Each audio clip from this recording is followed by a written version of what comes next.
तर आज मी बनवलं होतं मस्तपैकी चिकन. तर झालं काय, सकाळ सकाळी मस्तपैकी पास्ता खाऊन मला काम लावलं होतं फ्रीज साफ करायचं आणि मी डिफ्रॉस्ट दाबलं होतं, पण ते कमी होत नव्हतं, त्यामुळे मला हाताने काढावं लागलं. म्हटलं आता केलंयच तर फ्रीज पण साफ करून घ्यावं.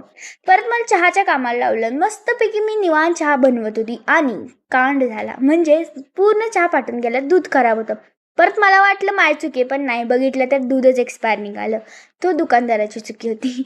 परत एकदा चहा बनवला आणि दादाची फरमाईश होती आज चिकन बनवायचं. सो मसाले वगैरे टाकून, दही टाकून त्याला आधी मॅरिनेट करून घेतलं, थोड्या वेळ ठेवलं आणि मग इथं कांदा टमॅटोचं पेस्ट बनवून घेतलं. तर दुसरीकडं कढईमध्ये तेल टाकून ते गरम करून घेतलं आणि हे मॅरिनेट केलेलं त्यात सगळं शिजवायला टाकलं.